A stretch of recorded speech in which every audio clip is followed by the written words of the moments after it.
Selamat datang di program Merangkai Nilai Kehidupan. Program ini didanai oleh donasi saudara kepada Pijar TV yang memampukan pelayanan nirlaba kami ini menyiarkan kabar kasih Kristus ke seluruh pelosok Indonesia. Kami mengemas dan memproduksi program ini sebagai respon dari pertanyaan-pertanyaan yang diajukan oleh pemirsa Pijar TV terkait topik-topik yang spesifik seputar iman Kristen. Bagi saudara yang ingin belajar lebih dalam lagi dan ingin mengajukan pertanyaan-pertanyaan terkait pembahasan di program ini, saudara bisa mengirimkan SMS atau WhatsApp ke nomor yang tertera di layar kaca. Tim Respon Pijar TV siap untuk melayani saudara. Selamat menyaksikan.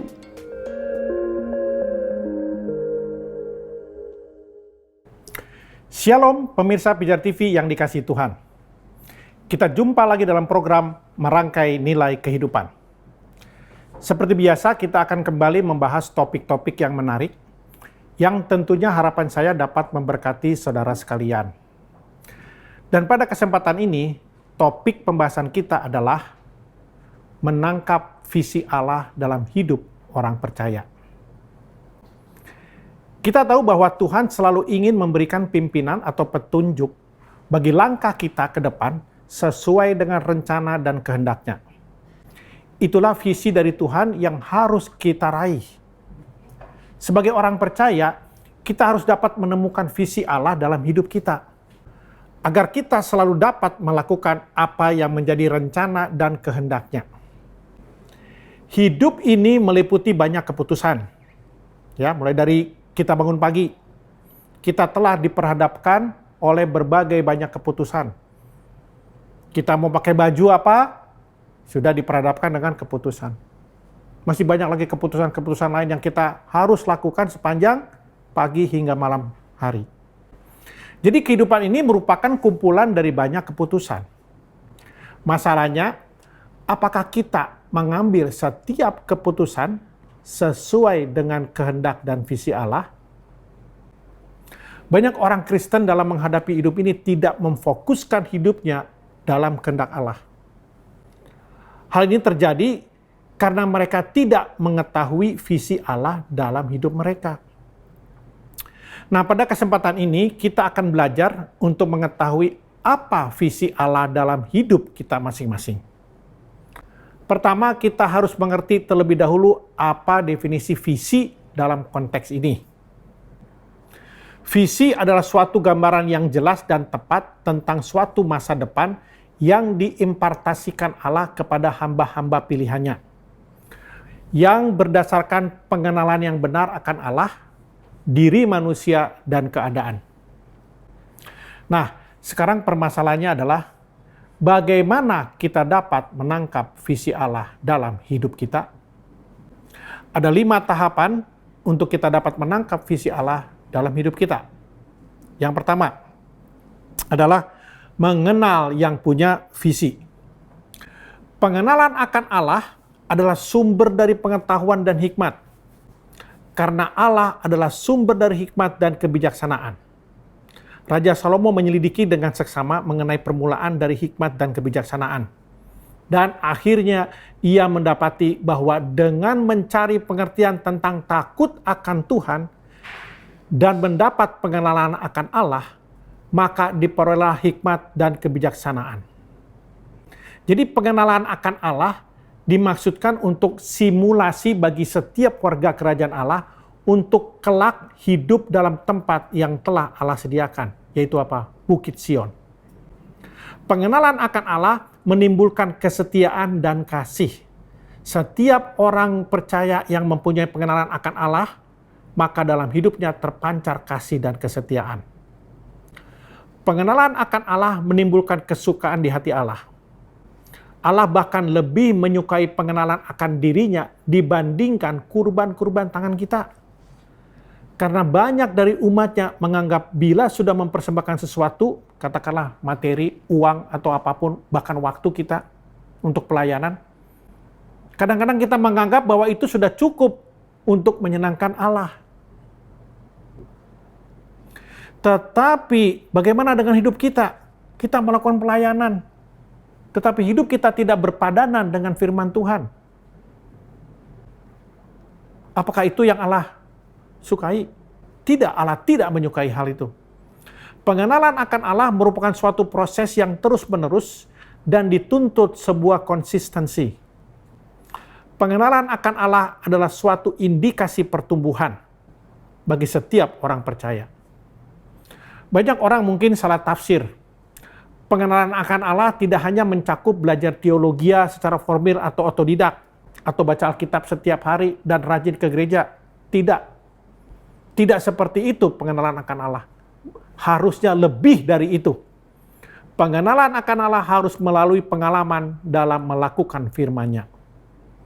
Proses dalam kehidupan ini, baik itu masalah, sakit penyakit, konflik, hal-hal yang kadang-kadang tidak menyukakan kita, itu adalah pembelajaran yang nyata dari Allah untuk kita boleh bertumbuh di dalam pengenalan yang benar akan Allah. Itu yang pertama, adalah mengenal yang punya visi. Yang kedua, bertanya kepada yang punya visi. Sikap bertanya kepada Tuhan merupakan suatu kebiasaan yang dilakukan oleh Daud dalam hidupnya. Ini dapat dilihat dalam 1 Samuel pasal 23 dan juga 2 Samuel pasal 2. Ya, saudara nanti bisa baca. Sikap bertanya kepada Tuhan adalah satu sikap yang menunjukkan bahwa Daud selalu bersandar kepada Tuhan. Sikap inilah yang harus dimiliki oleh setiap orang percaya. Hidup orang Kristen adalah hidup dalam peperangan rohani. Bagi Daud, peperangan menghadapi bangsa Filistin pada saat itu adalah peperangan yang harus melibatkan Tuhan. Sebab peperangan tersebut tidak hanya berbicara tentang peperangan antar dua bangsa. Namun pada zaman itu, adanya sebuah keyakinan bahwa peperangan tersebut melibatkan kedua Allah yang mereka sembah. Jadi kemenangan sebuah bangsa juga dinyatakan sebagai kemenangan Allah yang mereka sembah atau dewa yang mereka sembah. Maka Daud harus melibatkan Allah di dalam peperangan tersebut. Demikian juga dalam kehidupan kita sebagai orang-orang percaya. Tanpa bertanya kepada Allah, maka kita akan berkompromi dengan dunia. Itu yang kedua, yaitu bertanyalah kepada yang punya visi. Yang ketiga, bergantung pada yang punya visi. Kita tahu Alkitab Perjanjian Lama memperlihatkan bahwa manusia bergantung kepada Allah dalam berbagai aspek, termasuk dalam hal memperoleh pengampunan dosa, dengan semua liturgi-liturgi yang harus dilakukan oleh bangsa Israel pada waktu itu untuk mendapat pengampunan dosa. Selain dalam berbagai aspek menyangkut keselamatan, manusia juga bergantung kepada Allah dalam berbagai aspek kehidupan, karena Dia adalah Allah Sang Pencipta. Dia adalah penguasa. Dia adalah pemelihara kehidupan kita. Coba kita baca di dalam Yeremia 17 ayat 5-8. Beginilah firman Tuhan.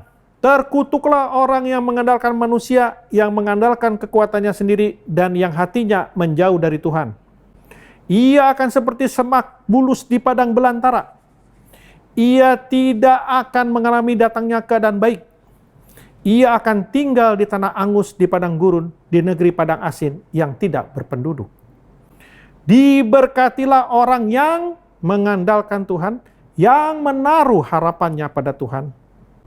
Ia akan seperti pohon yang ditanam di tepi air, yang merambatkan akar-akarnya ke tepi batang air, dan yang tidak mengalami datangnya panas terik. Yang daunnya tetap hijau, yang tidak khawatir dalam tahun kering, dan yang tidak berhenti menghasilkan buah. Demikian firman Tuhan. Jadi dengan demikian, alternatif yang paling baik untuk kita adalah sepenuhnya bergantung kepada Allah. Hal ini berarti bahwa kita harus belajar untuk tetap percaya kepada Allah dalam berbagai situasi kehidupan kita. Itu yang ketiga. Dan yang keempat, taat kepada yang punya visi. Kata ketaatan dalam bahasa Yunani juga mengandung pengertian mendengar, menyimpan, merenungkan, serta siap melaksanakan. Bagi kita orang percaya, Allah menuntut ketaatan kita dan pengakuan nyata bahwa kita percaya kepadanya. Ketaatan kita adalah Allah akan memberi arah dan petunjuk untuk kehidupan kita, yang tentunya akan melindungi kita dari hal-hal yang membahayakan. Karena Allah tidak pernah merancangkan hal-hal yang buruk bagi kita, melainkan rancangan damai sejahtera dan hari depan yang penuh pengharapan. Itu ada di dalam Yeremia 29 ayat 11. Ketaatan kepada Allah adalah juga petanda bahwa kita mengasihi Dia. Ada di dalam Yohanes 15 ayat 14. Demikian firman Tuhan, "Kamu adalah sahabatku jikalau kamu berbuat apa yang aku perintahkan." Ya. Jadi kita harus masuk dalam ketaatan yang sungguh-sungguh. Dan yang kelima adalah berani membayar harga. Firman Tuhan di dalam Matius 16 ayat 24 dikatakan demikian. Lalu Yesus berkata kepada murid-muridnya, "Setiap orang yang mau mengikuti aku, ia harus menyangkal dirinya, memikul salibnya, dan mengikuti aku."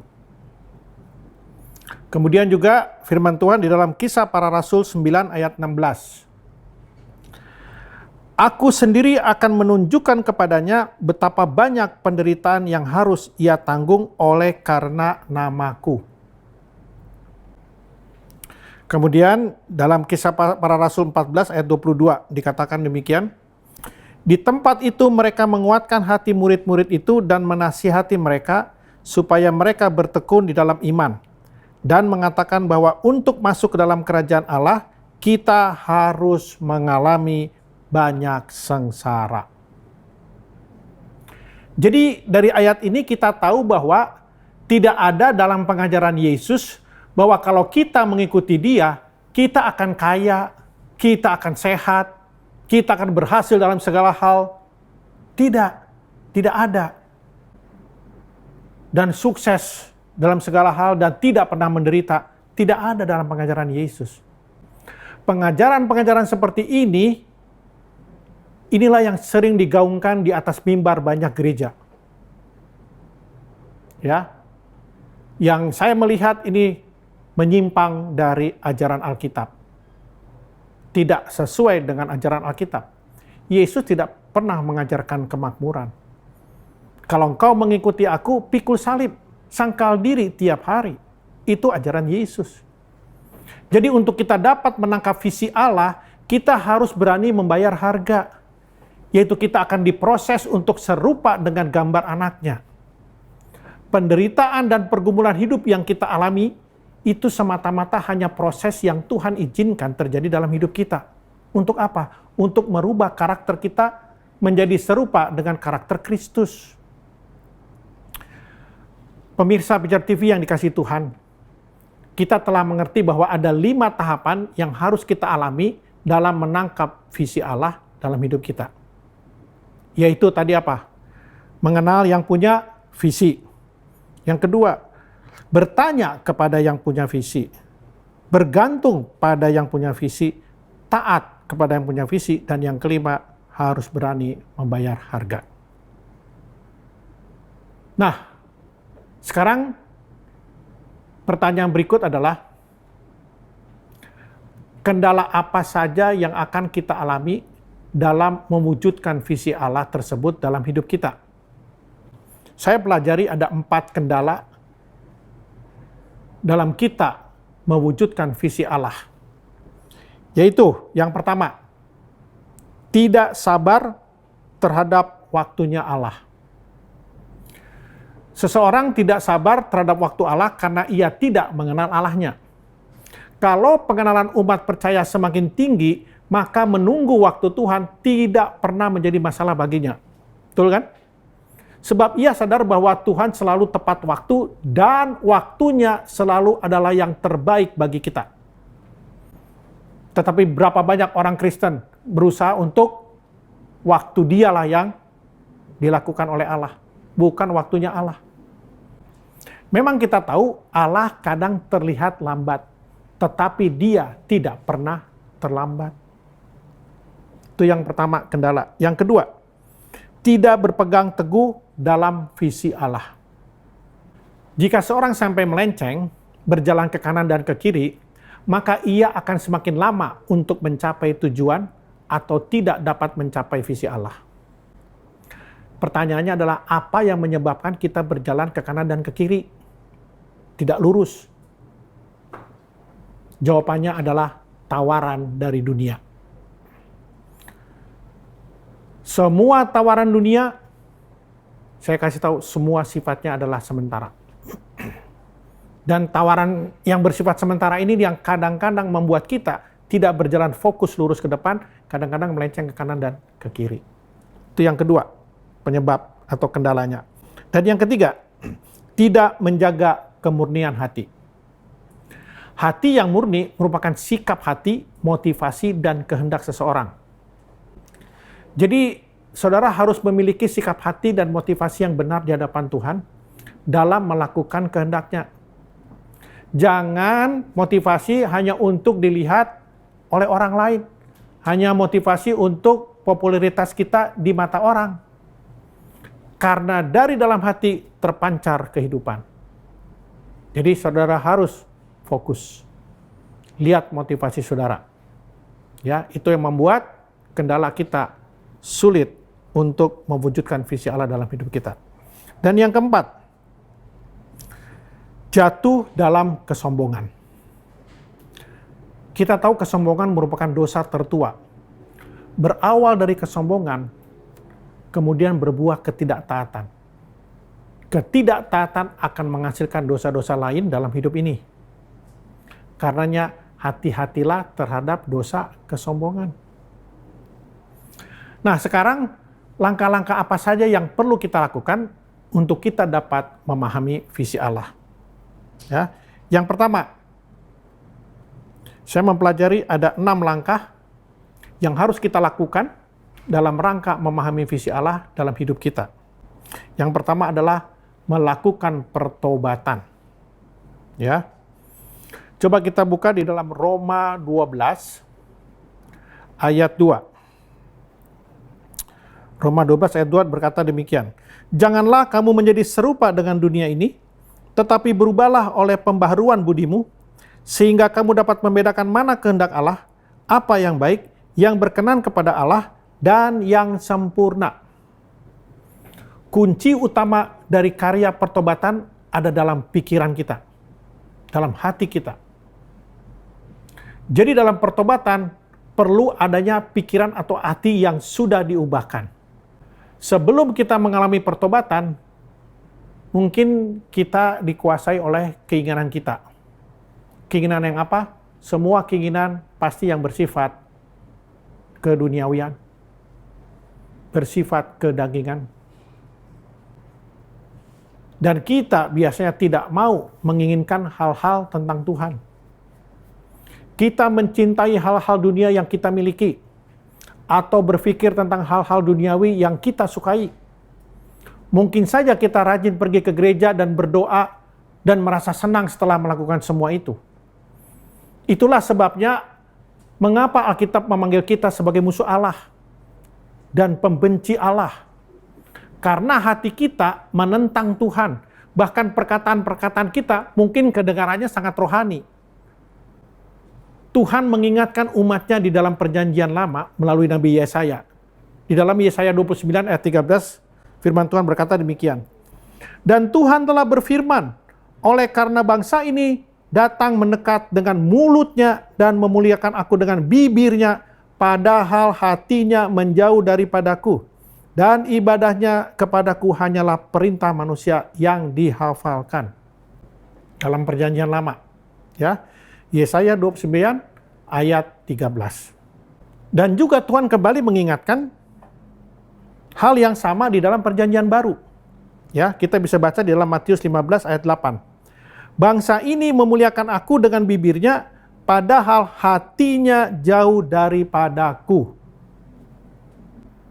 Jadi, perubahan pertama yang Tuhan buat dalam hati kita adalah membawa hati kita berbalik kepada Tuhan. Dan memberikan kepada hati kita keinginan baru untuk mengikuti Kristus sesuai dengan jalan-jalan Kristus. Inilah langkah pertama dalam rangka kita dapat memahami visi Allah dalam hidup kita. Ya.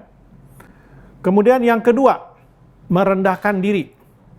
Untuk kita dapat memahami visi Allah, kita harus memiliki kerendahan hati. Firman Tuhan berkata dalam 2 Tawarik 7 ayat 14. Dan umatku yang atasnya namaku disebut merendahkan diri, berdoa, dan mencari wajahku, lalu berbalik dari jalan-jalannya yang jahat, maka aku akan mendengar dari surga dan mengampuni dosa mereka, serta memulihkan negeri mereka. Apakah kita telah sungguh-sungguh merendahkan diri di hadapan Allah? Banyak orang merendahkan diri di hadapan manusia dan bukan di hadapan Allah. Ingat, lebih baik jika kita merendahkan diri di hadapan Allah daripada direndahkan oleh Allah. Para pengikut Kristus harus mau merendahkan dirinya di hadapan Allah Pencipta.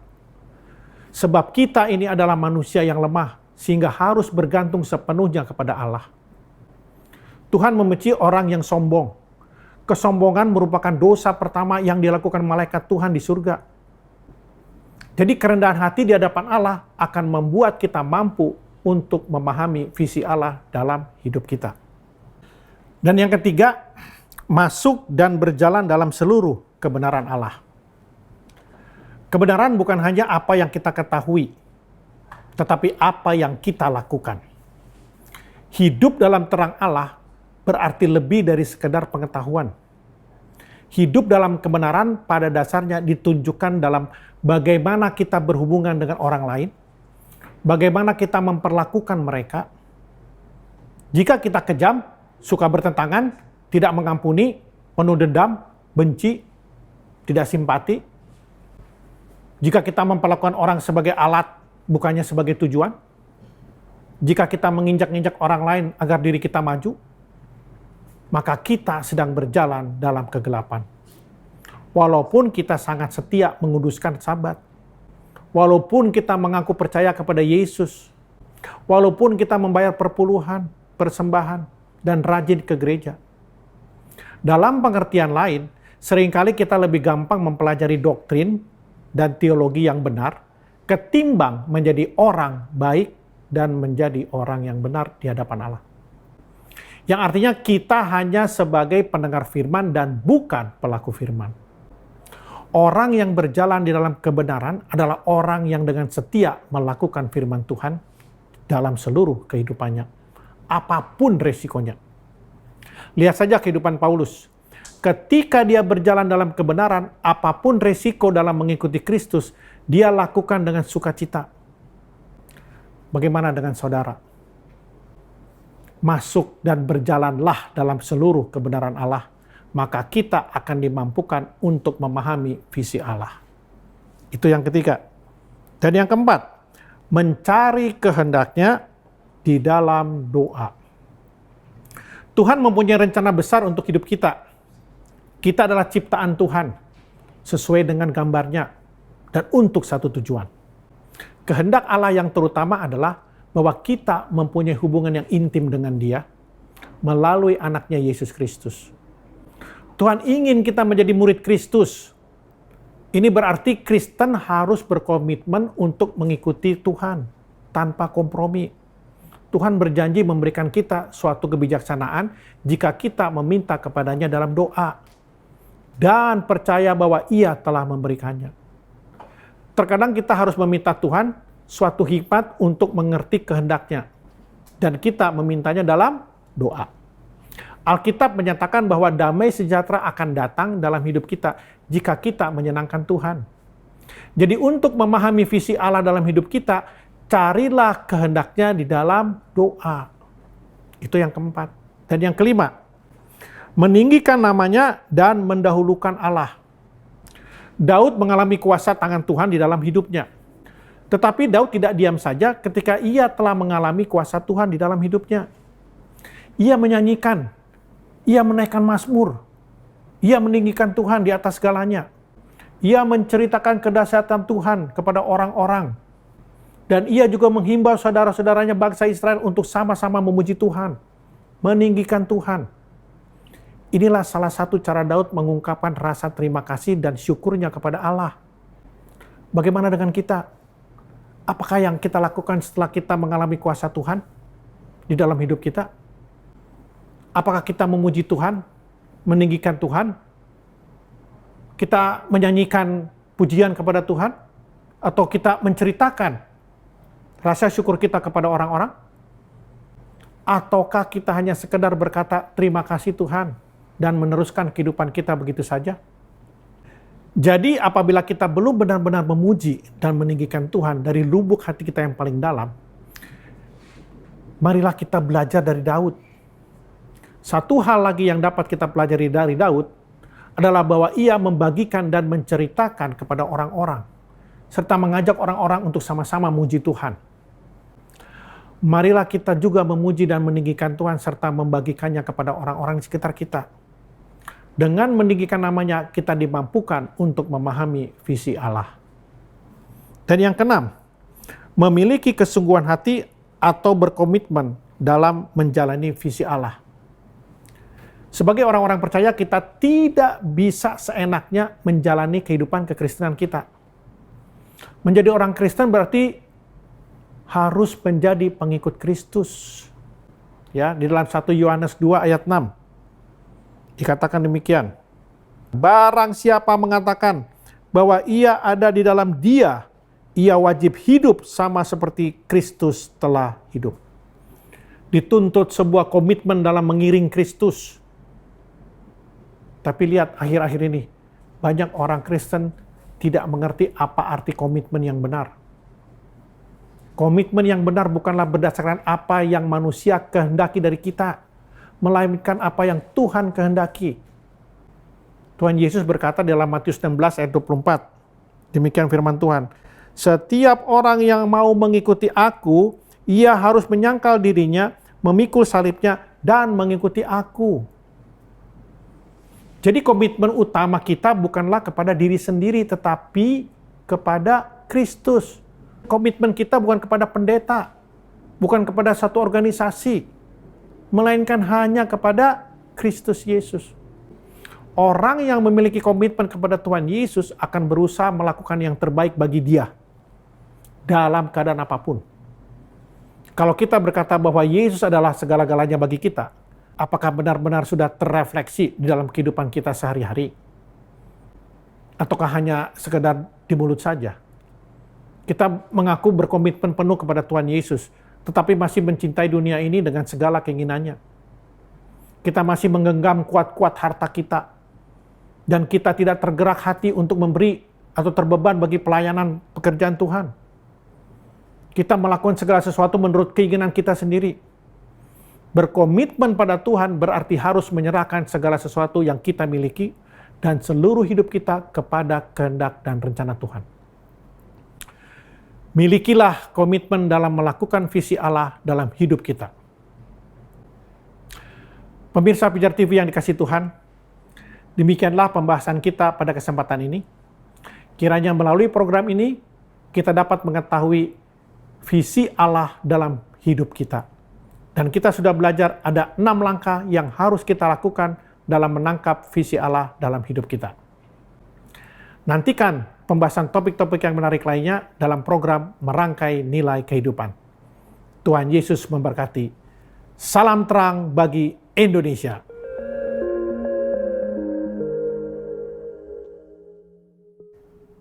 Terima kasih saudara telah menyaksikan program Merangkai Nilai Kehidupan. Kiranya program ini dapat membantu kita semua bertumbuh dalam pengenalan yang benar akan Tuhan.